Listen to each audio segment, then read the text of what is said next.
வேத நெறிதழை தூங்க மிகு செய்வத்துறை விளங்க பூத பரம்பரை பொலிய புனிதவாய் மலர்ந்து அழுத சீதவளவயற் புகழி திருஞான சம்பந்தர் பாதமலத்தலை கொண்டு திருத்தொண்டு பரவுவாம். திருநாவுக்கரசு பல திருத்தொண்டின் நெறிவாழ வலிஞானத் தவமுனிவர் வாகீசர் வாய்மை திகழ் பெருநாமச்சீர் பரவலுருகின்றேன் பேருலகில் ஒரு நாவுக்கு உரை செய்ய உண்ணாமை உணராதேன். நேசம் நிறைந்த உள்ளத்தால் நிலம் நிறைந்த மணிகண்டத்தீசனடியார் பெருமையினை எல்லா உயிரும் தொலையெடுத்து தேசம் உய்ய திருத்தொண்டத் தொகை முன்பணித்த திருபாலன் வாசமலர் மென்கழல் வணங்க வந்த பிறப்பை வணங்குவாம். எழுதரு மறைகள் தேரா இறைவனை எல்லைக்கங்குல் பொழுதரு காலத்தென்றும் பூசனை விடாது செய்து தொழுது கை தலைமேலேற துளும்பு கண்ணீரில் மூழ்கி அழுது அடியடைந்த அன்பன் அடியவர்க்கடிமை செய்வான். துக்குசி திருத்தொண்டத் தொகை விரிவாக்கினான் சொல்ல வல்ல பிரான் எங்கள் பாக்கிய பயனாம் பதி குன்றைவாள் செக்கிழாரடி சென்னி இருத்துவாம். இல்லாமல்ல இறைவனுடைய திருவருக்கருணையும் குருவருளும் முன்னின்றருள் செய்ய கமல விநாயகர் சச்சங்கத்தின் சார்பாக திருத்தொண்டர் புராணமாகிய தெய்வ சேக்கிழார் அருளிய பெரிய புராணத்தை தொடர்ந்து சிந்திக்கின்ற வாய்ப்பு கிடைக்கப்பெற்றிருக்கிறது. அவ்வகையிலே குருவருளையும் திருவருளையும் மனம் மொழி மெய்களாலே வணங்கி வருகின்றிருக்கின்ற அடியார்களுடைய திருவடிகளை பணிந்து இன்றைய சிந்தனையை சிந்திக்க முற்படுகின்றோம். நாம் கடந்த வகுப்பில் நம்முடைய திருநாவுக்கரசு பெருமானுடைய அருள் வரலாற்றில் 309வது பாடல் வரை அவருடைய புராணத்தை நம்ம சிந்தித்திருக்கிறோம். அதன் தொடர்ச்சியாக 310வது பாடல், அந்த பாடலிருந்து தொடர்ந்து இன்றைய சிந்தனை சிந்திக்க முற்படுகிறோம். நாவுக்கரசு பெருந்தகை திருப்பராய்த்துறை அப்படிங்கிற தலத்தை வணங்கி கொண்டு காவிரியினுடைய தென்கரையிலிருந்து வடகரை நோக்கி வருகிற பொழுது கோடை காலம் என்கிற அந்த நிலையில் அங்கு தண்ணீர் வறண்டு வருகிறார். அவருடைய நிலை கண்ட பெருமான் தண்ணீர் பந்தரோடு பொதிசோறும் வைத்து கொண்டு காத்திருந்து அவருக்கு அமுது செய்வித்த பிறகு நீர் எங்கு செல்கிறீர் என்று கேட்டபொழுது அடியேன் பைஞீலிக்கு செல்லுகிறேன் என்று சொல்ல நானும் அங்குதான் வருகிறேன் என்று அவரோடு உரையாடி கொண்டே பைஞீலி நோக்கி வருகிறார் இறைவர். அப்படி வருகிற பொழுது இறைவன் அவர் உடன் வருகிற பொழுதே மறைந்து அருள் செய்கிறார். அந்நிலையில் வந்த பெருமானுடைய அன்பு திறத்தை நினைந்து பைஞீலி பெருமானுக்கு கைத்தொண்டும் திருத்தொண்டாகிய உழவார திருப்பணியையும் செய்கிறார் என்ற சிந்தனை நமக்கு 310வது பாடலில் அமையப்பெற்றிருக்கிறது. அதை நம்ம பார்க்கலாம். பைஞீலியினில் அமர்ந்தருளும் பரமர் கோயில் சென்று எய்தி மைஞீலத்து மணிகண்டர் தம்மை வணங்கி மகிழ் சிறந்து மெய்ஞீலிமயனில் அன்பு விரும்பு தமிழ் மாலைகள் பாடி கைஞீழிய தம் திருத்தொண்டு செய்து காதலுடன் இருந்தார். வந்த பெருமான் பைஞீலி பெருமான் என்பதை அறிந்த நிலையில் பாமாலைகள் பாடி உழவாரம் என்கிற கைத்தொண்டும் செய்து சில நாட்கள் பைஞீலியில் தங்கியிருக்கிறார் திருநாவுக்கரசு பெருமான். அப்படி இருந்த காலத்தில் இறைவன் திருவருள் உணர்த்த கொங்கு நாட்டுக்கும் எழுந்தருளுகிறார். கொங்கு நாட்டு தலங்கள் பலவற்றை வணங்குகிறார். ஆனால் நம்முடைய தெய்வ சேக்கிழார் பெருமான் வாக்கில் அப்பர் பெருமானுடைய வரலாற்றில் கொங்கு நாட்டை பற்றிய குறிப்புகள் காணப்படவில்லை. அவர் இன்றைக்கி நம்ம பதிகம் கிடைத்த வகையில் கொடுமுடி பதிகம் மட்டும்தான் அப்பர் சுவாமியுடையது கொங்கு நாட்டு தலங்களில் கிடைக்கப்பெற்று இருக்கிறது. நம்முடைய ஏனைய தலங்கள் ஞானசம்பந்தர் கிடைத்திருக்கிறது, சுந்தரமூர்த்தி சுவாமிகளது கிடைத்திருக்கிறது. அப்பருடைய பதிகத்தில் கொடுமுடி பதிகம் ஒன்று தான் கிடைக்கப்பெற்றிருக்கிறது. மற்ற தலங்கள் பதிகங்கள் கிடைக்கப்பெறலை. ஆனால் நம்முடைய சேக்கிழார் கொங்கு நாட்டுக்கு வந்ததாக குறிப்பை கூட காட்டலை. நீங்கள் அந்த அடுத்த பாடல் பார்த்திங்கன்னா தெரியும். இப்போ அவர் இருக்கிற இடம் திருப்பைஞீழி அப்படிங்கிற தலம். அங்கே திருவருள் பெற்று இறைவன் உணர்த்த அங்கிருந்து புறப்படுகிறார். புறப்படுகிற பொழுது அவர் அடுத்து எங்கே வருகிறார் அப்படிங்கிறத சேக்கிழார் பதிவு செய்கிறார். பாருங்கள்.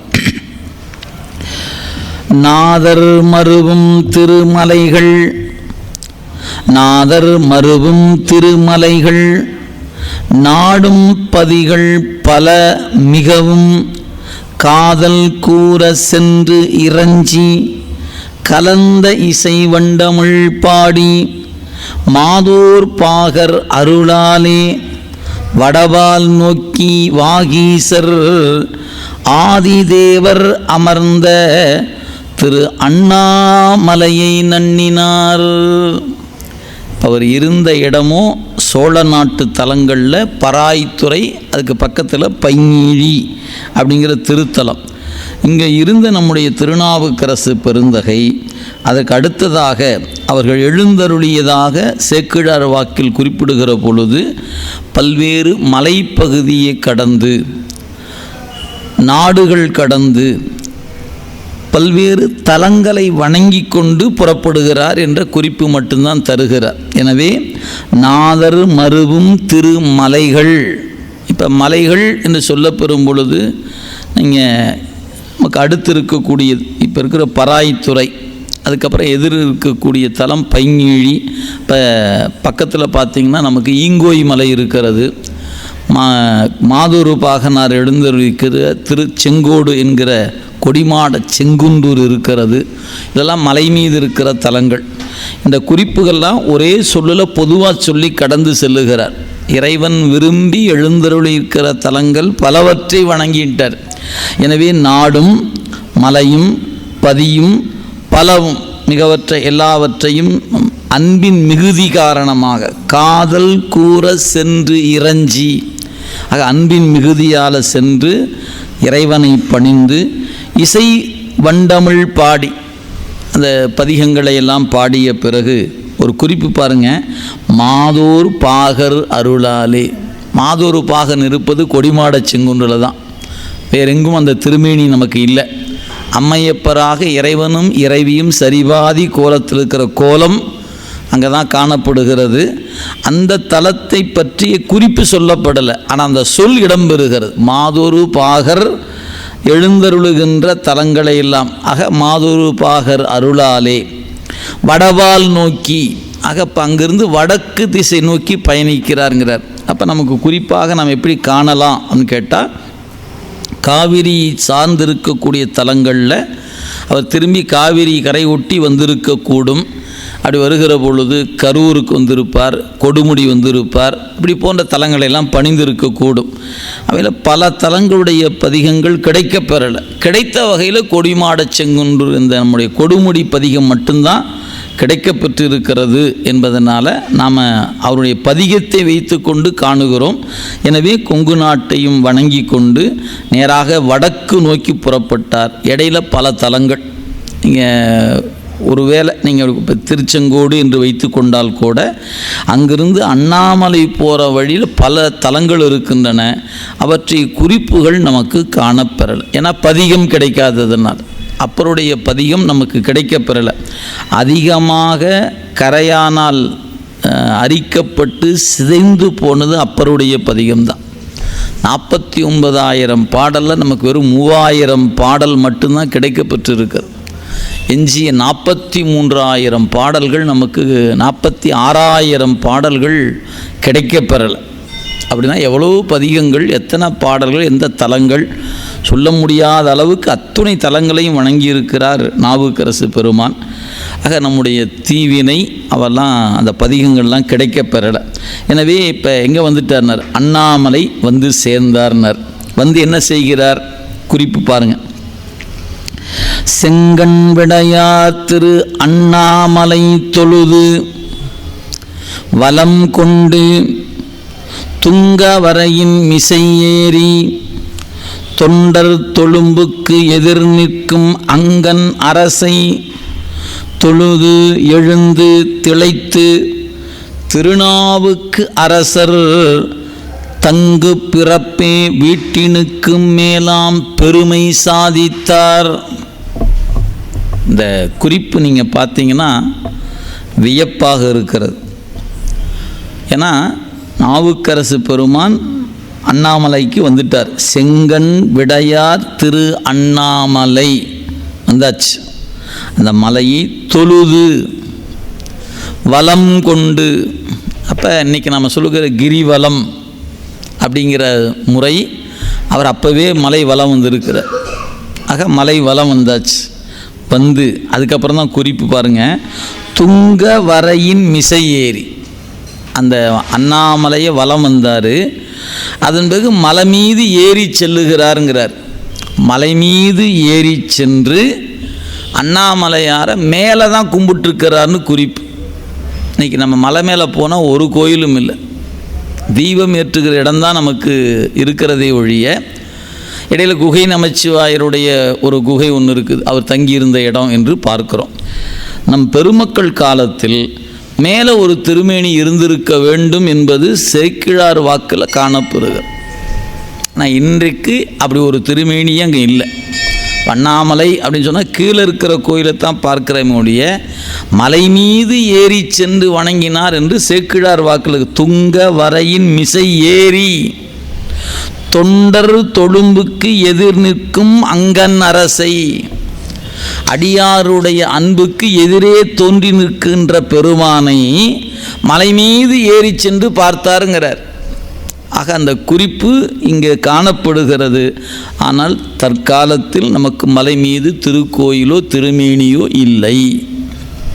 சிந்தனைக்குரியது, உங்கள் போக்கிலே விட்டுடலாம். அது என்ன ஆயிருக்கும் தெரியல, ஏதாவது காலச்சூழலுக்கு ஏற்ப மாற்றம் பெற்று இருக்கலாம், நமக்கு விடை சொல்ல தெரியல என்பதனால் சிந்தனையில் வைத்து கொள்ளுங்க. எனவே மலை மீது ஏறி தொண்டர் அன்புக்கு எதிர் நிற்கக்கூடிய இறைவனை தொழுது திளைத்து திருநாவுக்கரசர் தங்கு பிறப்பே வீட்டினுக்கு மேலாம் பெருமை சாதித்தார்.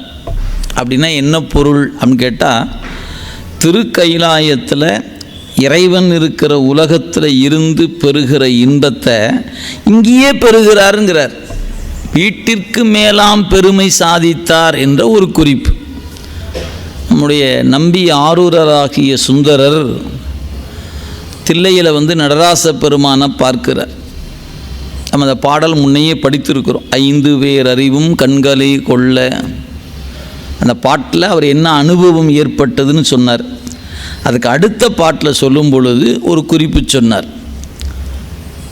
தென்னிலா மலர்ந்த வேணியாய் உந்தம் திருநடம் கும்பிடப் பெற்று மண்ணிலே வந்த பிறவியே எனக்கு வாலிதாம் இன்பமாம் என்று. இந்த மண்ணில் வந்த பிறப்பு எனக்கு பெருமைக்குரிய பிறப்பாக அமைந்து விட்டது.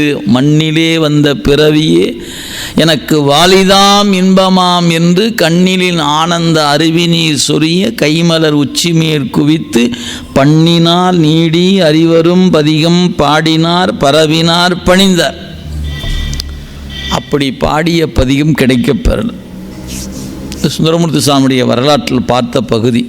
அப்போ தில்லையில் நடராச பெருமானை காணும்போது மனித பிறப்பின் மகத்துவத்தை அவர் அனுபவித்து கொண்டிருக்கிறார் என்று மண்ணிலே வந்த பிறவியே எனக்கு வாலிதாம் இன்பமாம் என்று. இது யார் சொல்கிறா?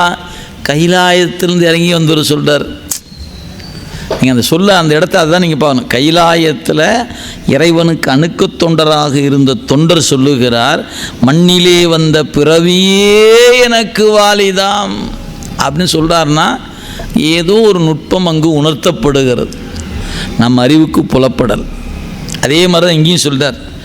தங்கு பிறப்பு, பிறப்பு என்பதை பற்றி எத்தனை பாட்டு. பிறப்பு என்றாலே துன்பத்தோடு கூடியது, துயரத்தோடு கூடியது, இதை விட்டு கடந்தே ஆக வேண்டும் என்று அறிவுறுத்துகிற நிலையில் இங்கே இந்த பிறப்பின் பயனை நான் அனுபவிக்கிறேன் என்று திளைத்து நிற்கிறார் என்று சொன்னால் ஏதோ ஒரு அருள் அனுபவம் இந்த இடத்துல அவருக்கு உணர்த்தப்படுகிறது. அது நம் போன்றவருக்கு அறிவுக்கு எட்டாததாக இருக்கிறது. எனவே தங்கு பிறப்பே வீட்டின்பத்தை சாதித்தார்னு சொல்ல, வீட்டிற்கு மேலாம் பெருமை சாதித்தார்னார். இப்போ அவரை கூப்பிட்டு நீங்கள் கைலாயத்து இல்லை சுவாமி நான் அண்ணாமலையிலேயே இருந்துக்கிறேன் அப்படின்னு சொல்லக்கூடிய ஒரு இன்பமாக ஒரு அனுபவம் அவருக்கு நிகழ்கிறது என்பதை இந்த வரிகள் நமக்கு உணர்த்துகிறது. ஏதோ ஒரு அனுபவம் அப்பருக்கு அங்கே நிகழ்கிறதுன்னு அர்த்தம். சரி, அப்படி அந்த இன்பத்தை அனுபவித்து கொண்டிருக்கிற நிலை. ஆக வீட்டின் மேலாம் பெருமை சாதித்தார். சொல் பாருங்க, சாதித்தல். நீங்கள் அப்படியே சிவஞான போதம் படிச்சிங்கன்னா 8ஆம் நூற்பாவில் இருக்குது சாதனை இயல். 7ஆம் நூற்பாவிலிருந்து சாதனை இயல் தொடங்குகிறது. சாதித்தல் எங்கே? 9ஆம் நூற்பாவில் சாதித்தல். சாதனை இயல் தொடங்குவது 7ஆம் நூற்பாவில். அங்கே சாதிக்க வேண்டியது உயிர் என்ற குறிப்பு. சாதிப்பதற்கு சாதனம் 5 எழுத்து மந்திரம். அந்த மந்திரத்தை பெற்று சாதிப்பது எப்படி 9ஆம் நூற்பாவில் குறிப்பு சொல்லப்பட்டது. ஊனக்கண் பாசம் உணரா பதியை ஞானக்கண்ணின் சிந்தை நாடி உரா துணை தேர்த்து என பாசம் ஒருவ தன் நிழலாம் பதி விதி என்னும் அஞ்செழுத்தே. இதான் சாதித்தல். அப்போ ஒரு சாதனை சாதனம் அப்படிங்கிற வகையில் கிடைத்த சாதனைக்குரிய கருவிகளை கொண்டு சாதித்து விட்ட ஒரு உணர்வு அப்பருக்கு ஏற்படுகிறது. அப்போ பிறப்பின் பயனை திருநாவுக்கரசு பெருமான் முழுமையாக நுகர்ந்து திளைத்து நிற்கிறார் என்பது குறிப்பு. அதெல்லாம் நம்ம அதில் பார்க்க முடியும். அதுக்கு மேலே அவரவர் அறிவு நிலைக்கு ஏற்றார் போல அனுபவத்தை சிந்தித்து கொள்ளலாம். சரி, அப்படிப்பட்ட அந்த பெருமானை கண்டு திளைத்து நிற்கக்கூடிய நிலையில் என்ன அருள் அனுபவம் நிகழ்கிறது சொல்லார். அண்ணாமலை மேல் அணிமலையை, அண்ணாமலை மேல் அணிமலையை ஆரா அன்பின் அடியவர்தம் கண்ணார் அமுதை விண்ணோரை காக்க கடலில் வந்து எழுந்த உண்ணா நஞ்சம் உண்டானை கும்பிட்டு கும்பிட்டு உருகும் சிந்தையுடன் பன்னார் பதிக தமிழ் பாடி பணிந்து பரவி பணி செய்தார்.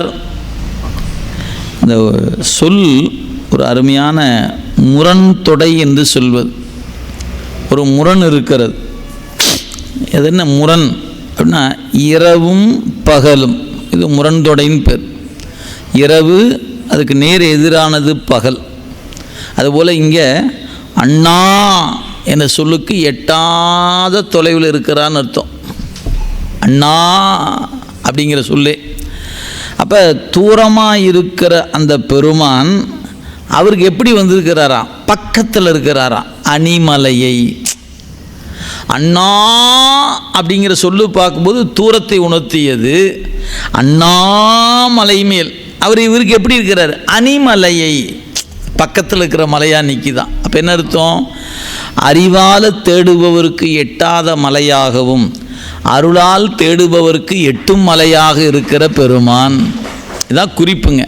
இதைத்தான் சாத்திரம் சொல்லும்போது பசு பாச அறிவுக்கு அப்பாற்பட்டு பதிஞானத்தினால தான் இறைவனை அறிய இயலும். அவனை வேறு ஞானத்தால் அறிய இயலாது. பதிஞானம் ஒன்றால தான் பதிவசப்படுவானே அன்றி கருவிகளோ ஆன்ம அறிவோ இறைவனை ஒருபோதும் காட்டாது.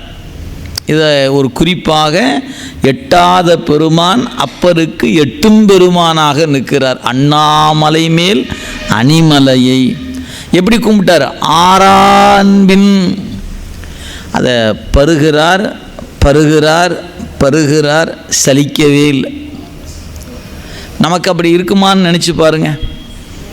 இப்போ சாமி பார்க்குறோம், வெள்ளை வெள்ளேன்னு பூவில் இருக்கிறார். பூரா வெள்ளை மலராக இருக்குது, பார்க்குறதுக்கு ஆசையாக தான் இருக்குது. ஒரு 2 நிமிடம் பார்க்கலாம், 3 நிமிடம் பார்க்கலாம், ஒரு 5 நிமிஷம் பார்க்கலாம், அதுக்கப்புறம் சலிச்சிரும். உடனே இந்த பக்கம் வேடிக்கை பார்க்கலாமா, இந்த பக்கம் வேடிக்கை பார்க்கலாமா. இயல்பு எல்லாருக்கும் இருக்கிற இயல்பு. அப்போ ஒரு காட்சி நம் மனதை உருக்குது அப்படின்னா அதுலேயே நம்மால் திளைத்து நிற்க முடியாது. நமக்கு உடனுக்குடன் நொடிக்கு நொடி மாறிடும். அது எதுவாக இருக்கலாம், கண்ணில் காண்பதாக இருக்கலாம், கேட்பதாக இருக்கலாம். அப்படி ஏன்னா நம்ம அறிவு என்பது ஒரு பொறியில் நிற்பதில்லை. கண்ணு காது மூக்கு வாய், கண்ணு காது மூக்கு வாய், இந்த காத்தாடி சுற்றுற மாதிரி அது சுற்றிக்கிட்டே இருக்குது. அதனால தான் எல்லாமே செயல்படுற மாதிரியே இருக்குது. பார்த்துக்கிட்டே இருக்கிற மாதிரி இருக்குது, கேட்டுக்கிட்டே இருக்கிற மாதிரி இருக்குது, எல்லாமே இருக்குது இல்லவா? உண்மை அதல்ல. உயிரின் இலக்கணம் என்னன்னு கேட்டிங்கன்னா, ஒரு நேரத்தில் ஒரு பொறியை பற்றி ஒரு புலனைத்தான் உயிர் நுகரும். ஆனால் நமக்கு இப்போ 5மே நுகர மாதிரி தானே இருக்குது. இப்போ பக்கத்தில் ஏதாவது பிரசாதம் கொடுத்தாங்கன்னா வாசம் அடிக்குது. ஆமாய்யா வாசம் வருதுயா. மூக்கும் வேலை செய்யுது, கண்ணும் வேலை செய்யுது, காதும் வேலை செய்யுது. அப்புறம் ரொம்ப நேரம் உட்கார்ந்துருக்கிறான், அந்த ஈரத்துக்கு வர காற்று சில்லுன்னு இருக்க மாதிரி தெரியுது. உடம்பு கருவியில் அதுவும் வேலை செய்கிற மாதிரியே இருக்குது. எல்லாமே செய்கிற மாதிரி தான் இருக்குது. நீங்கள் என்ன ஒரு நேரத்துக்கு ஒன்று தான் வேலை செய்யுங்கிறீங்க அப்படின்னு தோணும். அப்படி அல்ல. ஏன்? காற்றாடி சுற்றுகிற பொழுது ஒரு வட்டம் தெரியும், நின்று விட்டால் வட்டம் தெரியாது. இப்போ நிற்கிது, வட்டம் தெரிகிறதா? இல்லை. இப்போ சுழலை விட்டுட்டிங்கன்னா ஒரு வட்டம் தான் தெரியும். ஏன்? அதே மாதிரி தான் கண்ணு காது மூக்கு வாய் மெய், கண்ணு காது மூக்கு வாய் மெய்னு அறிவு சுற்றிக்கிட்டே இருப்பதுனால உங்களுக்கு 5மே செயல்படுவது போல ஒரு தோற்றம் தரும். உண்மை அது அல்ல. இது யார் சொன்னால்? சித்தாந்தம் சொல்லுது. இதுதான் அடிப்படையான செய்தி.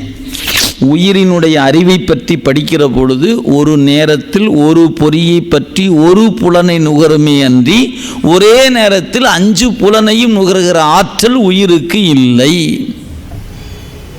ஆனால் இங்கே அப்போ நம்ம ஒரு செயலை பார்க்கும்போது ஒரு சலிப்பு ஏற்படும். சலிப்பு ஏற்படும்போது கவனம் அடுத்ததுக்கு மாறும். இங்கே என்ன பண்ணுறாரு? அண்ணாமலையாகிய அண்ணலை அருகிலிருந்து தரிசிக்கிறார். தரிசித்துக்கிட்டே இருக்கிறாருங்க. பச்சை கண்ணு வாங்காமல் பார்த்துக்கிட்டே இருக்கிறார். சலிக்கவே இல்லை. அதான் ஆறா அன்பின். அப்போ அந்த பருகும் பொழுது இன்னும் இன்னும் இன்னும் என்கிற உணர்வை தருவது தான் ஆறாமுது. ஆக ஆறாமுது என்பதற்கு பருக பருக திளைத்து நிற்றலை அன்றி சலிப்பை கொடுக்காது. அப்படி ஒரு உணர்வில் திருநாவுக்கரசு பெருமான் அண்ணாமலையாரை பருகி கொண்டிருக்கிறார். எப்படி பருகிறாரு? கண்ணார் அமுதை. இது ஒரு பாருங்க, அண்ணாமலை, அதன் மீது அணிமலை. அந்த அணிமலையாக இருக்கிற அந்த இறைவனை நிறைந்த அன்பினால், ஆறா அன்பில் அடியவர்த்தம் கண்ணார் அமுதை. என இறைவன் அறிவினால் பருகப்படுகிற அமுதம்.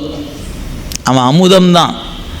அவன் எவ்வாறு பருகக்கூடியவன் அப்படின்னு கேட்டால், அறிவால் பருகப்படுகிற அமுதம்.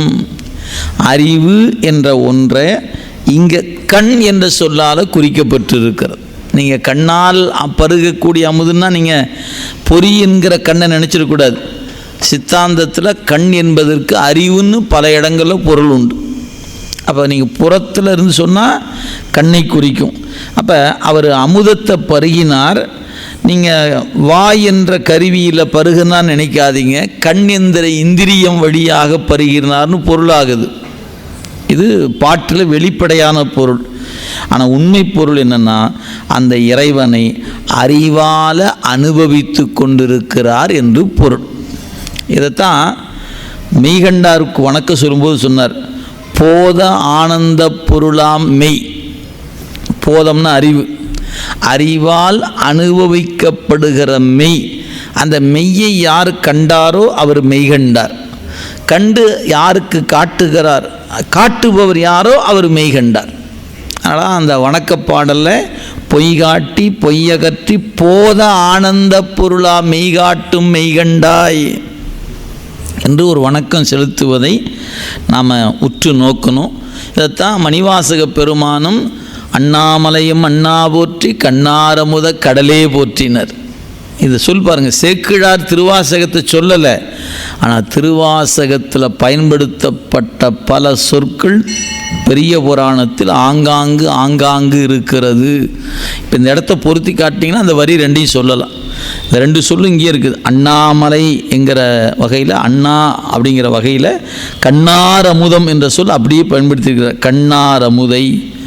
விண்ணோரை காக்க கடலில் வந்தெழுந்த உண்ணா நெஞ்சம் உண்டானை, ஆலகால விடத்தை உண்ட பெருமானை கும்பிட்டு அந்த பெருமானை வணங்கி உருகும் சிந்தையுடன் அவரை கண்டு வணங்க வணங்க வணங்க நெஞ்சம் நெக்கு உருகி நிற்கிறார். அப்படி உருகி நிற்கும் பொழுது பன்னார் தமிழ் சொல்லார், பன்னார் பதிக தமிழ் பாடி பணிந்து பரவி பணி செய்தார்.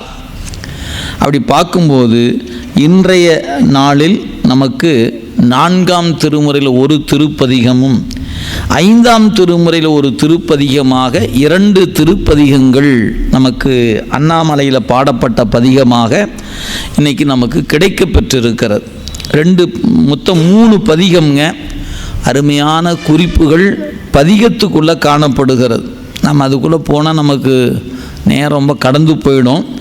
இருந்தாலும் ஏதாவது ஒன்றாவது சொல்லணுமே அப்படிங்கிறதுக்காக 4ஆம் திருமுறையில் அந்த முதல் பதிகம் சொல்லும்போது ஒரு அருமையான குறிப்பு தரார்.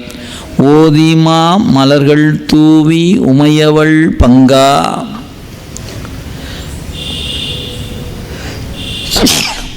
ஓதிமா மலர்கள் தூவி உமையவள் பங்கா, மிக்க சோதியே துளங்கும் என் தோள் சுடர்மழு படையினானே, ஆதியே அமரர் கோவே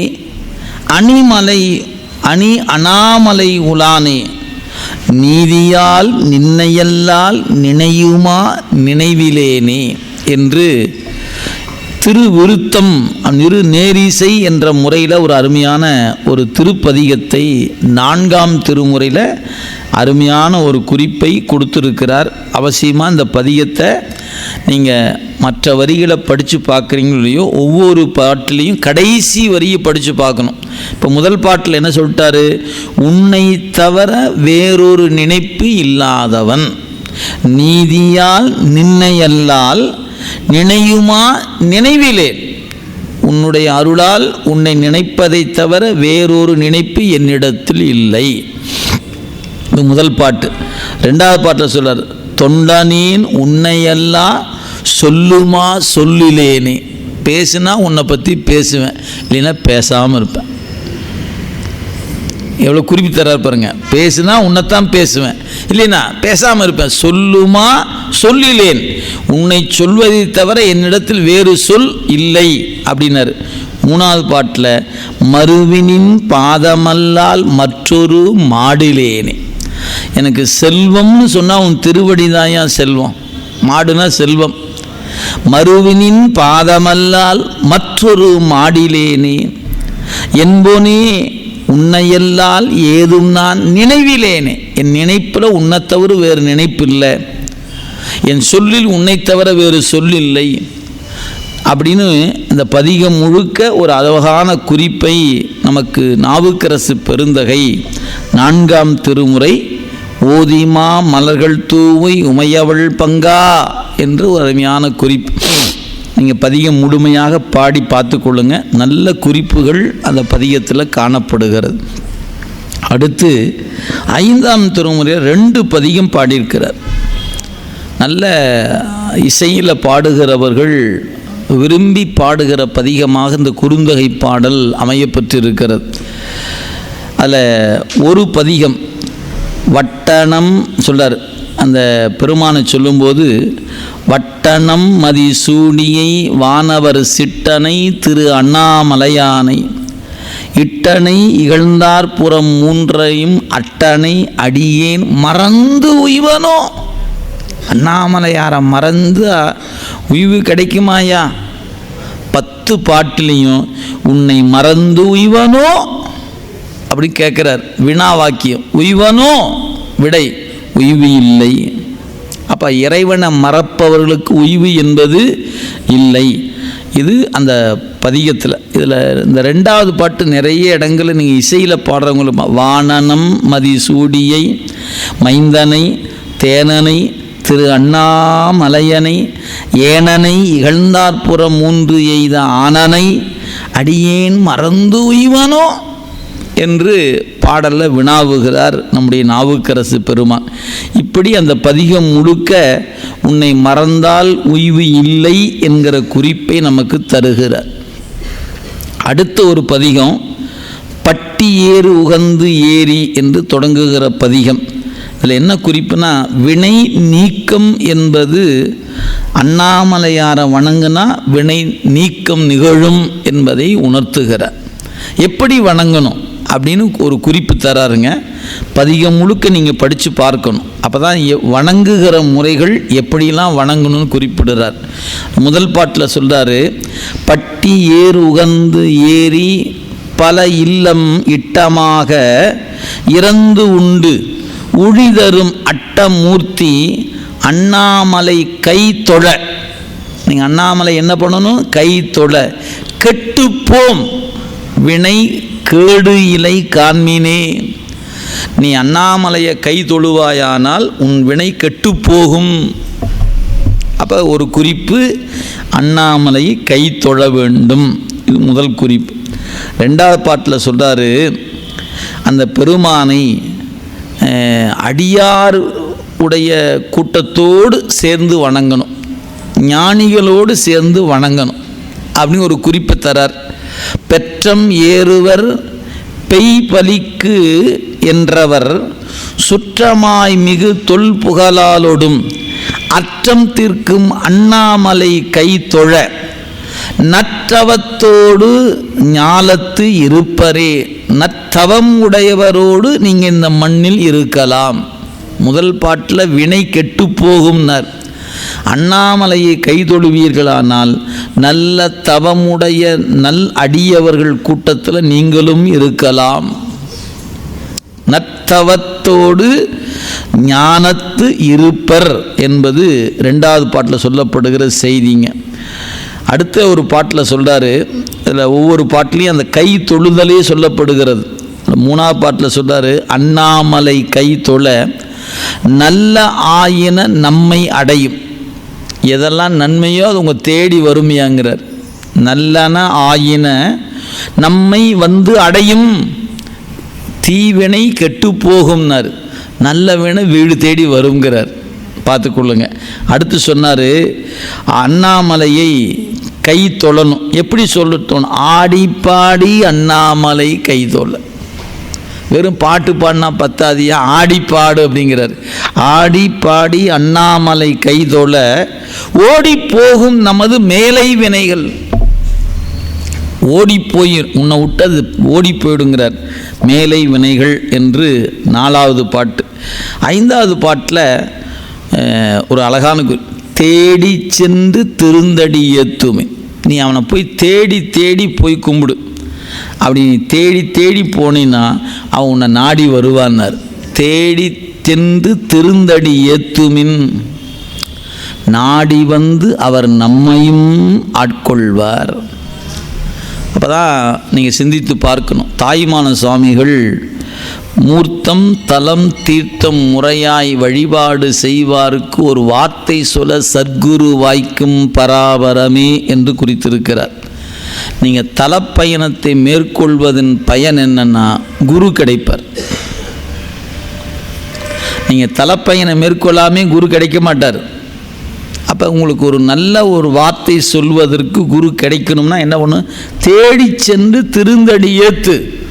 நீ தேடி தேடி போனேன்னா இறைவன் குரு வடிவாக உன்னை நாடி வருவான்.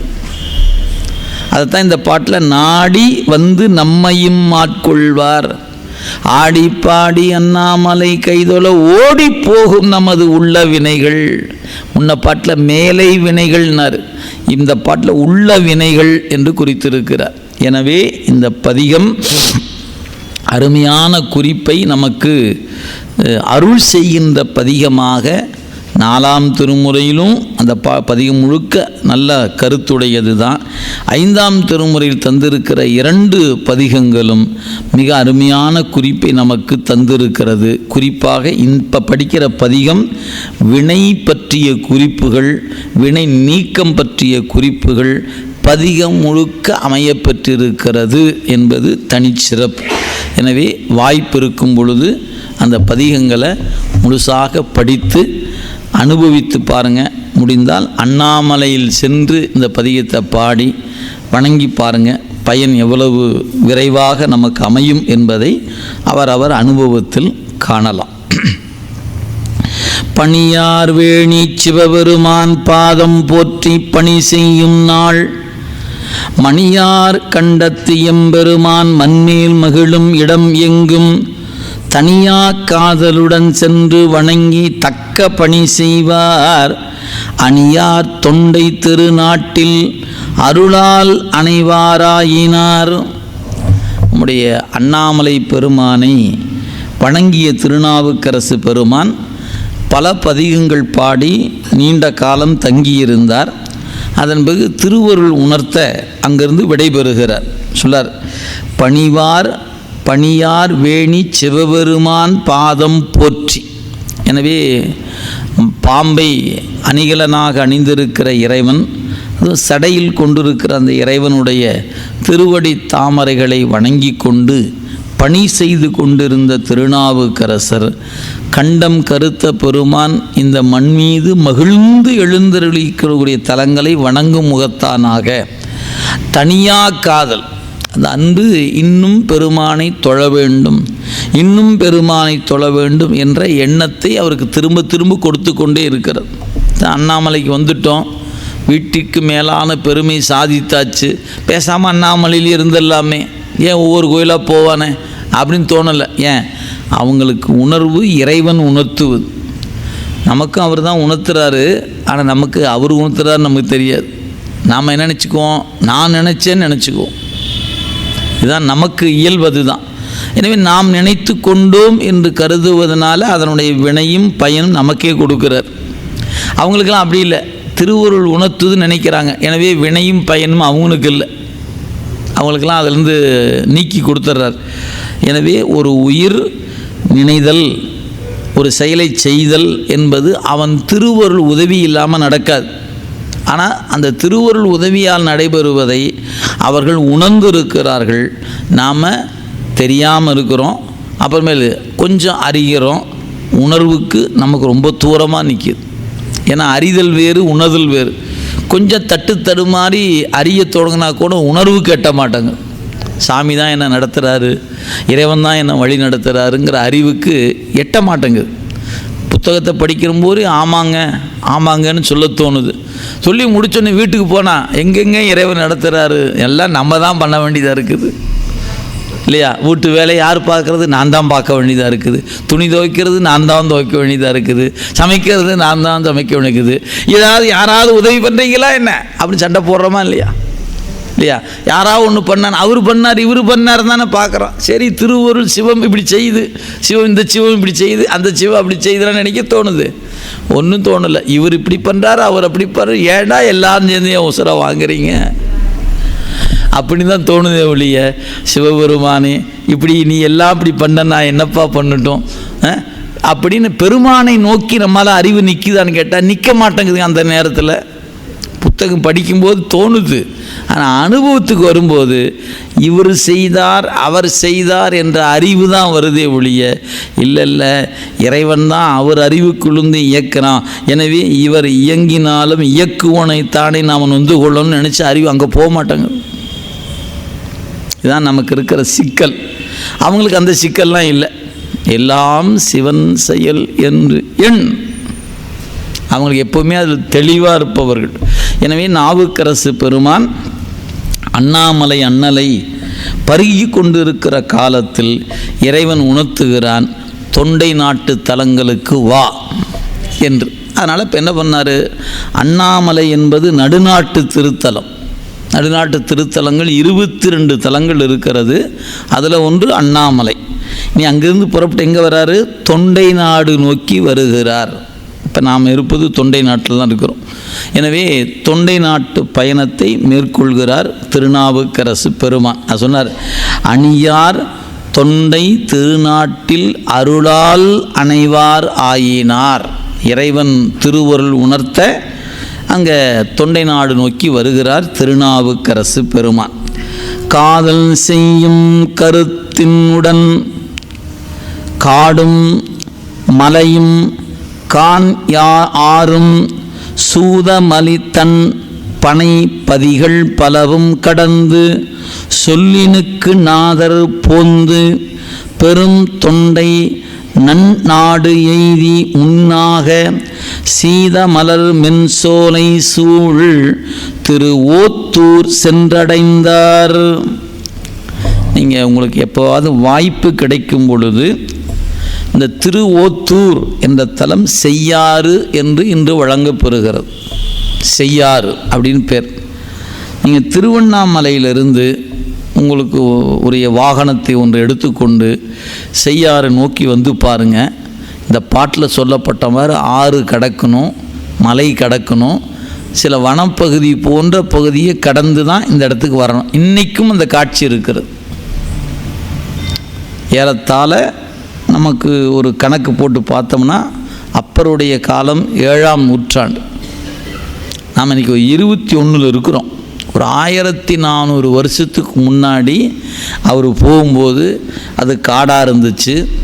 சில இடங்கள் காட்டு ஆறுகள் கடக்க வேண்டியது இருந்துச்சு, மலைப்பகுதி இருந்துச்சு, சிறு சிறு குன்றுகளான ஒரு பகுதி. இன்றைக்கி நீங்கள் போய் பாருங்கள், அவலூர்பேட்டை அப்படியே வந்தீங்கன்னா திருவோத்தூர் வரைக்கும் ஒரு சாலை இருக்கிறது. அந்த வழியாக வரும்போது இதுபோல் சிறு குன்றுகளையும் காடுகளையும் அப்புறம் அது ஆங்காங்கு சில சோலைகளையும் கடந்து வர வேண்டி இருக்குது. அது குறிப்பாக மாமரங்கள் மிகுதியாக காணப்படும். இங்கே அதில் குறிப்பில் இங்கே சொல்கிறார் பாருங்கள். காதல் செய்யும் கருத்தினுடன் காடும் மலையும் கான் ஆறும். கான் ஆறுனா காட்டாறு. காட்டாறுகள் என்பது ஒரு வரையறையின்றி ஓடுவது. மழை பெய்யும் போது ஓடுகிற, மற்ற நேரம் வறண்டு கிடக்கும். காட்டு ஆறுகளும் என்பதனால் கான் ஆறும். சூதமலி தன்பனை. சூதம் என்பது மாமரத்தை குறிக்கும். சூதம் இன்றைக்கும் அந்த பகுதியில் மாமரம் பயிரிடப்படுகிறது. நீங்கள் அவலூர்பேட்டை இருந்து செய்யாருக்கு வர வழியில் மலை பார்க்கலாம், ஆறு பார்க்கலாம், இந்த மாமரங்களை பார்க்கலாம். என்னங்க ஒரு புவியியல் அமைப்பு! 1400 ஆண்டுகள் கடந்து இன்றைக்கி அந்த காட்சி புலப்பட்டு இருக்கிறது என்று சொன்னால் நீங்கள் அப்போ தான் சேக்கிழார் வாக்கினுடைய பெருமை உங்களுக்கு எட்டும். இவ்வளவு பெரிய ஒரு ஒரு ஒரு வரைபடத்தை நமக்கு அப்படியே கண்ணுக்கு முன்னாடி கொண்டு வந்து காட்டுகிறார் என்பதை உணர முடியும். எனவே அந்த வகையில் சீதமலி தன்பனை பதிகள். எனவே மாமரங்கள் மிகுதியாக இருக்கக்கூடிய பண்ணை, அந்த அது போன்ற தலங்களையும் கடந்து சொல்லினுக்கு நாதர் திருநாவுக்கரசர் பொந்து பெரும் தொண்டை நன்னாடு எய்தி. ஆக நடுநாட்டு தலத்தை கடந்து தொண்டை நாட்டுக்குள்ளே நுழைந்து விடுகிறார். அப்படி நுழைந்த பொழுது நல்ல குளிர்ச்சி பொருந்திய மென்மையான சோலை சூழ்ந்திருக்கின்ற திரு ஓத்தூர் என்ற திருத்தலம் எழுந்தழுகிறார் திருநாவுக்கரசு பெருமான். திரு ஓத்தூர் அப்படிங்கிறது அங்கே பெருமான் இருக்கக்கூடிய தலம். பனை மரம் தலவிருட்சமாக இருப்பது திரு ஓத்தூர் அப்படிங்கிற தலம். பின்னாளில் ஞானசம்பந்த பெருந்தகை காய்க்காத பனைகளை காய்க்கும் பனைகளாக மாற்றி கொடுத்த அற்புத தலமாக பின்னாளில் விளங்கப் போகிறது. ஏன்னா தொண்டை நாட்டுக்கு முதல்ல வருபவர் திருநாவுக்கரசர் தான். அப்புறம்தான் ஞானசம்பந்த பெருமான் பின்னாடி வரப்போகிறார். இவர் போய் சொன்ன பிறகு தான் அவர் வரப்போகிறார் தொண்டை நாட்டுக்கு. அதனால் நமக்கு முன் வந்தவர் திருநாவுக்கரசு பெருமான். எனவே அந்த வகையில் இந்த தலம் எப்படி இருக்குனர், சோலை சூழ்ந்திருக்கிற திரு ஓத்தூர். ஆறு இருக்கிறது, எனவே சோலை இருக்கிறது. அத்தகைய திருத்தலம். ஓத்து என்ற சொல்லுக்கு வேதம் என்று பொருள். இங்கே அந்த சொல்லுக்கு வேதம் என்று பொருள். அதனால் அந்த பெருமான் வேதத்தின் பொருளாக இருப்பவன், வேதத்தை தந்தவன், எழுந்தருளிக்கக்கூடிய தலம் என்பதனால் திருவோத்தூர் என்று அதற்கு பெயர். எனவே அங்கே பெருமானை சென்று தொழுகிறார். அங்கே பாடிய பதிகம் அப்படின்னு பார்க்கும் பொழுது பெருமானை சென்று வணங்குகிறார். பதிகம் நமக்கு கிடைக்கப்பெறலை.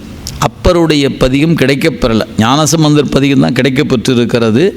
அப்பர் அருடைய திருப்பதிகம் கிடைக்கப்பெறலை. செக்கர் சடையா திருவோத்தூர் தேவர் பிரானார் தம் கோயில் புக்கு வலம் கொண்டு எதிரிரஞ்சி போற்றி கண்கள் புனல் பொழிய முக்கட்பிரானை விரும்பு மொழி திருத்தாண்டகங்கள் முதலாக தக்க மொழி மாலைகள் சாத்தி சார்ந்து பணி செய்து ஒழுகுவார். இங்கே குறிப்பு பாருங்கள், தாண்டகம் பாடிட்டார்னே சொல்லிட்டார். ஆனால் பதிகத்தில் தாண்டகம் கிடைக்கவே இல்லை. சேக்கிழா பெருமான் தாண்டகமே பாடியிருக்கிறார்னு குறிப்பு தரார். ஆனால் நமக்கு நாவுக்கரசு தேவாரம் எடுத்தால் திருவோத்தூருடைய தாண்டகம் என்பது கிடைக்க பெறலை. அப்போ எவ்வளோ ஒரு நிலை அப்படிங்கிறது நீங்கள் எண்ணி பார்க்க வேண்டும். எனவே அந்த வகையில் பெருமானை தக்க திருத்தாண்டகங்கள் பாடி அந்த முக்கட்பெருமானை பாடி உளவாரம் என்கிற தொண்டு செய்து அங்கிருந்து பல்வேறு தலங்களை வணங்கி கொண்டு வருகிறார். செய்ய ஐயர் திருவோத்தூர் ஏத்தி போந்து செழும் புவனம் உய்ய நஞ்சு உண்டு அருளும் அவர் உரையும் பதிகள் பல வணங்கி தையல் தழுவ குடைந்த பிரான் தங்கும் தெய்வப்பதி என்று வையம் முழுதும் தொழுது ஏத்தும் மதில் சூழ் காஞ்சி மருங்கணைந்தார். நம்முடைய திருநாவுக்கரசு பெருமான் இந்த ஓத்தூர் என்ற திருத்தலத்திலிருந்து புறப்பட்டு இடையில் பல்வேறு தலங்களை வணங்கி கொண்டு அவர் காஞ்சி மாநகர் நோக்கி வருகிறார் என்று குறிப்பிடுகிறார். அப்போ இடையில் நமக்கு என்னென்ன தலங்கள் அமைய பெற்றிருக்கின்றன அப்படின்னு பார்த்தா, ஞானசம்பந்தர் பதிகத்தை கொண்டு நோக்குகிற பொழுது சில பதிகள் நமக்கு குறிக்கப்பெறுகின்றன. வன்பார்த்தான் பனங்காட்டு, அது இடையில் இருக்க தலங்களில் ஒன்று. அதே போல் திருமாகரல் அப்படின்னு தலம், அதுக்கு பக்கத்தில் இருக்கக்கூடிய அடுத்து காஞ்சிபுரம் நெருங்கும்போது வருகிற தலம் குரங்கனில் முட்டம். இதெல்லாம் அப்பரும் பாடியிருக்கிறார், ஆனால் பதிகம் கிடைக்கப்பெறலை. பின்னாலே ஞானசம்பந்தர் பாடுறார், பதிகம் கிடைச்சிருக்கு. எனவே வன்பார்த்தான் பனங்காட்டூர், திருமாகரல், குரங்கனில் முட்டம் போன்ற தலங்களெல்லாம் வணங்கி கொண்டு அம்மையின் அன்பு வழிபாட்டுக்கு குலைந்து அருள் செய்த பெருமான் எழுந்தருளிக்கிற காஞ்சி மாநகர் வருகிறார்னர். பாருங்கள், சொல் பாருங்கள். ஓத்தூர் ஏத்தி போந்த பிறகு செழும்புவனம் உய்ய, உலகத்தில் இருக்கக்கூடிய உயிர்களெல்லாம் உய்யும் பொருட்டாக, இது மண் மட்டுமல்ல விண்ணிருக்கிற உலகமும், எனவே புவனம் உய்ய நஞ்சை உண்டு அருள் செய்த பிரான் எழுந்தருளியிருக்கிற பதிகள் பலவற்றை வணங்கி கொண்டு அம்மை தழுவ குழைந்த பெருமான், தையல் தழுவ குழைந்த பிரான் தங்கும் தெய்வப்பதி. காஞ்சிபுரத்துக்கு ஒரு பேர் பாருங்கள், தெய்வப்பதி. திருவருள் வெளிப்பட்ட தலங்களில் ஒரு தலம் காஞ்சி என்கிற திருத்தலம். நம்முடைய பெருமானுடைய திருவருள் அருள் வீச்சுக்குரிய தலமாக போற்றப்பெறுவது என்பதனால தெய்வப்பதி என்று குறிக்கிறார். வடமொழியில் நகரோசி காஞ்சி என்பார்கள். காஞ்சிக்கு ஒரு புராணம், நிறைய நூல் உண்டு. வடமொழியில் குறிக்கும் பொழுது கோயில் நகரம் என்று குறிக்கப்படுகிறது காஞ்சிபுரம். எல்லா தெய்வத்துக்கும் கோயில் உண்டு. அங்கே காஞ்சிபுரத்தில் யமனுக்கு கோயில் இருக்கிறது, சித்திரகுப்தனுக்கு கோயில் இருக்கிறது. இப்படி எத்தனையோ தெய்வம், அத்தனை தெய்வம், தெருவுக்கு தெரு பிள்ளையார் இருக்கிறார். அப்படி ஒரு கோயில் நகரம் அது. எப்போ அன்றிலிருந்து இன்றைக்கி வரைக்கும், இன்றைக்கி சில மாறுபாடுகள் மாற்றங்கள் உலகம் போய்கொண்டு இருக்கிறது. நம்ம அதுக்குள்ளே நம்ம போக முடியாது, விட்டுடுவோம். எனவே நம் பெருமக்கள் காலத்தில் கோயில் நகரம் என்று போற்றப்பெறுகிற தலம் நகரோசி காஞ்சி என்று போற்றப்பெறுகிற காஞ்சி மாநகர். அந்த தலத்துக்கு வரார். அப்படி வருகிற பொழுது நம்முடைய அடியவர் பெருமக்கள், இங்கே காஞ்சிபுரத்தில் இருக்கக்கூடிய சிவனடியார்கள் என்ன கருதுனாங்க, திருநாவுக்கரசு பெருமான் வருகிறார் என்பதை தொண்டர்கள் முன்பு அறிந்ததனால காஞ்சி மாநகரை அலங்கரித்தார்கள். அவரை அன்போடு வரவேற்க வேண்டும் என்பதற்காக காஞ்சியை அலங்கரித்து திருநாவுக்கரசரை எதிர் அழைப்பதற்காக வருகிறார்கள். சொல்றார் பாருங்க, ஞாலம் உய்ய திரு அதிகை நம்பர் தம் பேர் அருளினால் சூலை மடுத்து முன் ஆண்ட தொண்டர் வரப்பெற்றோம். சூலை மடுத்து முன் ஆண்ட தொண்டர் வரப்பெற்றோம் என்று காலை மலரும் கமலம் போல் காஞ்சிவானர் முகமெல்லாம் சால மலர்ந்து களி சிறப்ப தழைத்த மனங்கள் தாங்குவார். இந்த பாட்டை நீங்கள் ஒரு அருமையான குறிப்பு. ஞாலம் உய்ய. இப்போ இறைவன் திருநாவுக்கரசருக்கு சூலை என்கிற நோய் கொடுத்து அவரை ஆண்டு கொண்டார். அவரும் அந்த பதிகத்தை பாடினார். அவருடைய குறிப்பு என்னன்னு கேட்டால், சுடுகிறது சூலை தவிர்த்தருளி, வலிக்கிறது சூலை தவிர்த்தருளி. 10 பாட்டிலும் அதான் கேட்டிருக்கிறார். நிறைவு பாடல் கூட, வேர்த்தும் புரண்டும் விழுந்தும் எழுந்தால் என் வேதனையாயின விலக்கீடாய் ஆர்த்தார் புனசூழ் அதியை கெடில வீரட்டான துறை அம்மானே அனு அழுது நிற்கிறாருங்க. அவருடைய குறிப்பு, வயிற்றில் வேதனை இருக்கிறது, என்னை நீக்கி கொடுப்பா என்பது விண்ணப்பம். சொல்ல வந்த சேக்கிழார் பெருமான் ஒரு வயிற்று வலி நீங்கிறதுக்கு மட்டும் பாடினார்னு சொல்லலை. மாற்றார்புறம் மாற்றிய வேதியரை சொல்றார். மாற்றார்புறம் மாற்றிய வேதியரை கூற்றா எனவாறு என்று நீடிய திருப்பதிகம், கோதில் திருப்பதிகம் போற்றால் இவ்வுலகு ஏழும் உய்ய. அவர் உலகம் உய்வதற்கு பாடினார். அவர் பாடினது வயிற்று வலி நீக்கத்தான் பாடினார். சொல்ல வந்த சேக்கிழார் சொன்னார், அவர் வயிற்று வலிக்கு பாடினதுங்க சும்மா பேருக்கு, உண்மையாக அந்த பதியம் அவருக்கு இல்லையா, உலகம் உய்ய பாடினார். போற்றால் இவ்வுலகு ஏழின் துயரம் போமாறு எது நின்று புகன்றனரால் உலகத்தின் துயரம் நீங்க வேண்டும் என்று பெருமானுக்கு முன்னாடி பாடினார். இதுதான் மூவர் வரலாற்றிலும் இருக்கிற குறிப்பு. நீங்கள் மூவருடைய பதிகம், முதல் பதிகத்தை சேக்கிழா பெருமான் முகந்து காட்டுகிற பொழுது எப்படி காட்டியிருக்கிறார் என்று படித்து பாருங்கள். அவங்க மூவருமே தங்கள் துயரம் தீர பாடியதாக சேக்கிழார் பதிவு செய்யவில்லை, உலகத்தின் துயரம் தீர்க்க பாடினார்கள் என்று தான் குறிச்சிருக்கிறார். அந்தந்த இடத்துல போய் அவசியம் நீங்கள் பார்த்துக்கொள்ளுங்க. பித்தாபிரை சூடி பதிகம் பாடின இடத்துல போய் பாருங்கள். அதுபோல் தோளுடைய செவியின் பதிகம் பாடின இடத்துல குறிப்பெடுத்து பாருங்கள். உலகமுய்யத்தான் அவர்கள் பாடினார்கள். அதனால் இங்கே சொன்னார், ஞாலம் உய்ய திரு அதிகை நம்பரு தம் பேரருளினால். உலகமுய்வதற்காக அதிகை வீரட்டானம் என்கிற தலத்தில் இருக்கிற நம்பனாகி இறைவனுடைய திருவருளினால் சூலை மடுத்து முன்னாண்ட தொண்டர். சூலை கொடுத்ததும் அவர்தான், நோயை நீக்குனதும் அவர்தான், ஆண்டதும் அவர்தான். எனவே சூலை மடுத்து முன் ஆண்ட தொண்டர் வரப்பெற்றோம். ஐயா, திருநாவுக்கரசு பெருமான் காஞ்சிமா நகருக்கு வருகிறாரா, அப்படியா அப்படின்னு தொண்டர்கள் மகிழ்ந்தார்கள். அப்படி சொல்லும்போது அவங்கள என்ன நிலைக்கு ஆனாங்கன்னார். அந்த சொல் போட்டார் பாருங்க, காலை மலரும் கமலம் போல் சூரியனை காணுகின்ற தாமரையை போல மலர்ந்தாங்களாம். காலை மலரும் கமலம் போல், கமலம் தாமரை, அந்த கமலம் போல் காஞ்சிவானர். வானர் என்ற சொல்லுக்கு வாழுபவர்கள்னு பொருள்.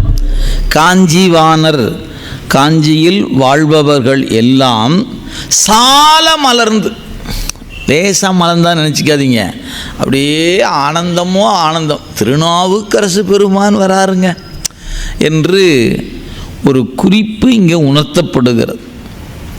இந்த இடத்துல திருநாவுக்கரசரை என்ன குறிப்பில் சேக்கிழார் பதிவு செய்கிறார் என்பதை குறித்து வைத்து கொள்ளணும். நீங்கள் அவரை சூரியன் என்கிறார், தொண்டர்களை தாமரை என்கிறார்.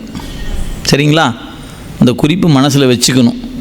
ஏன்னா உங்களுக்கு சுந்தர தேவாரம் படிக்கும்போது ஒரு பாட்டு உண்டு. அந்த பாட்டு இன்னும் பல பேருக்கு எட்ட மாட்டேங்குது. ஏதோ ஒன்று சொல்லியிருக்கிறாங்க, நமக்கு அறிவுக்கு எட்ட மாட்டேங்குது நிறைய பேர் கருதுகிறாங்க.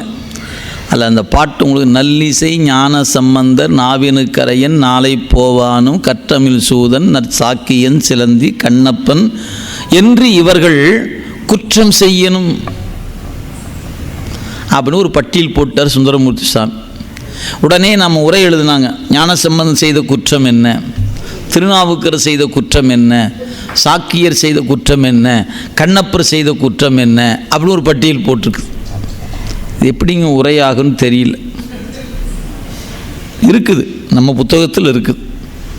அப்போ அந்த இடத்துல அவங்களுடைய அறிவுக்குள்ளே இவங்க என்ன தவறு செய்தார்கள், இதில் ஒன்றொன்று கூட கொஞ்சம் கொஞ்சம் எதுவுமே சரியானது இல்லைங்க, சும்மா உங்களுக்கு புரிஞ்சுக்கிறதுக்காக நான் சொல்கிறேன். இப்போ கண்ணப்பர் என்னங்க குற்றம் பண்ணார்? எங்கள் மாமிசத்தை கொண்டு வச்சார், செருப்பு காலோடு போனார், வாயில் தண்ணீர் கொண்டு எச்ச தண்ணியை கொண்டு வாயில் ஊற்றுனார். அப்படி நீ தான்ப்பா சொன்ன, அவர் சொல்லலையே. பெருமான் சொன்னாரா என்ன? இல்லையா? அன்பின் வடிவம் கண்ணப்பன் தானே சொன்னார். அப்போ அது எப்படிங்க குற்றம்னு நீங்கள் எழுத முடியும் உரை? சரி, இதெல்லாம் கூட கொஞ்சம் கொஞ்சம் கொஞ்சம் ஏதோ கஷ்டப்பட்டு சரிங்க அப்படின்னு கொஞ்சம் மனசை சமாதானப்படுத்தி ஒரு வேளை இருக்கலாமோ அப்படின்னு நினச்சிக்கணும்னு வச்சுக்கலாம், வேண்டாம், சும்மா உதாரணத்துக்காக. சரி, திருநாளை போவாரே அந்த பாட்டில் குறிப்பிடுகிறார். நாளை போவானும் நற்றமிழ் ஞான சம்பந்தன் நாவினுக்கரையன் நாளை போவானும் நாளை திருநாளை போவார் செய்த குற்றம் என்ன? கொஞ்சம் வரலாறு எடுத்து படித்து பாருங்க. என்ன குற்றம்? சிதம்பரத்துக்குள்ளே வந்துட்டாருங்க, அதுதான் குற்றம். ஏயா வந்தால் என்னையா தப்பு? ஏங்க அவர் எதில் பிறந்தாருன்னு தெரியாதா உங்களுக்கு? அந்த குளத்தில் பிறந்துட்டு தில்லைக்கு வரலாமா? அது குற்றம். இதுதான் உரை. அப்போ இந்த பாட்டுக்கு நம்மால் சரியான உரை காண முடியலன்னு புரிஞ்சுக்கணும். நம்பி ஆரூரராகிய சுந்தரர் இங்கே சொல்லப்பட்ட அத்தனை பேருக்கும் அடியேன் அடியேன் அடியேன் என்று திருத்தொண்ட தொகையில் பாடிட்டு அவங்களாம் குற்றம் பண்ணுவோன்னு ஒரு பட்டியல் போட்டு கொடுப்பாரா? கொடுக்க மாட்டார். அங்கே எங்கேயோ இடிக்குதேயா, இடிக்கிற இடம்தான் தெரிய மாட்டேங்குது இல்லையா? கொஞ்சம் கடினம்தான், இருந்தாலும் மனசில் வச்சுக்குங்க. அந்த பாட்டை முழுசாக நீங்கள் படிச்சுட்டே வரணும். கற்றமிழ் சூதன் சாக்கியன் சிலந்தி கண்ணப்பன் அது வரைக்கும் என்று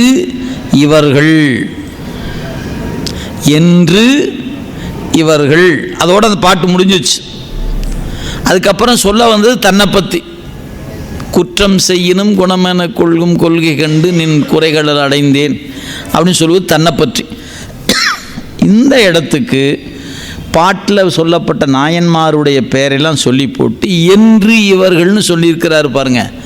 அந்த என்று என்ற சொல்லுக்கு சூரியன் என்று பொருள்.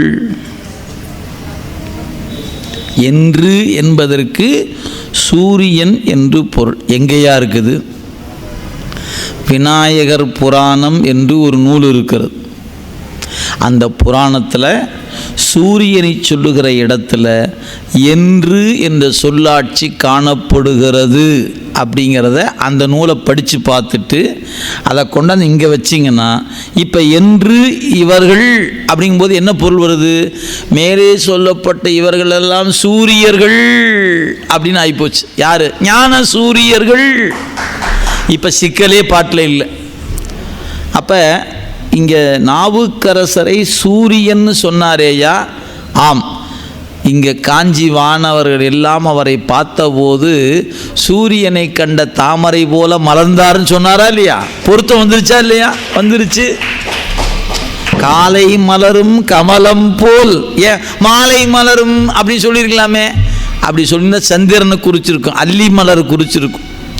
எனவே காலை மலரும் கமலம் என்று சொன்னதுனால திருநாவுக்கரசர் இசிக்கொட்டு சூரியன், ஞான சூரியன் என்ற பொருள் தருகிறது. இப்போ இந்த குறிப்பு, அந்த பாட்டு, விநாயகர் புராணம் எல்லாத்தையும் கலந்து வச்சு பார்த்தீங்கன்னா உங்களுக்கு ஒரு குறிப்பு தெரியும். அங்கு சொல்லப்பட்ட பட்டியலில் சொல்லப்பட்ட பெயர் உடைய அனைவரும் ஞான சூரியர்கள் என்பது புலப்படும். நிறைய பேருக்கு அது கொஞ்சம் இடர்பாடான பாட்டாக இருக்கிறது.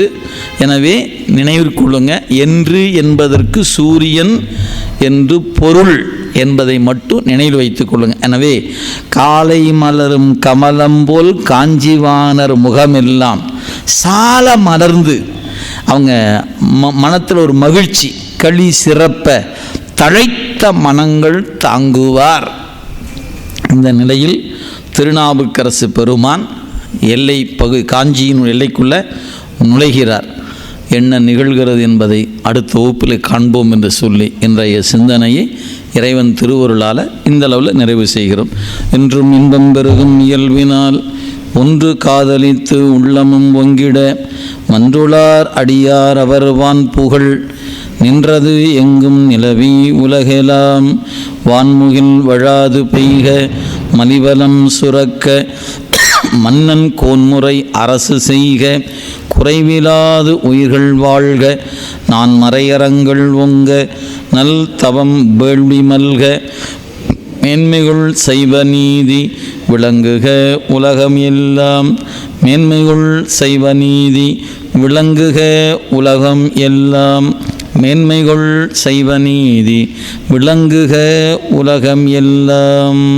தென்னானுடைய சிவனி போற்றி எந்நாட் ஏகம்பத்துரையந்தாய் போற்றி காவாய் கனகத்திரளே போற்றி. ஐந்தெழுத்து பெருவேள்வி. ஓம் நம சிவாய சிவாய நம. ஓம்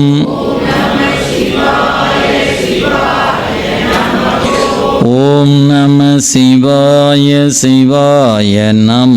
ஓம்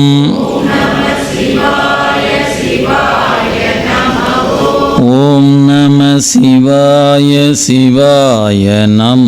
ஓம்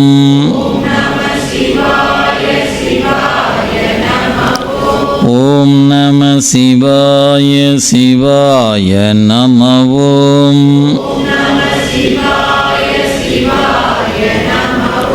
ஓம் நம சிவாய சிவாய நம. ஓம் திருச்சிற்றம்பலம்.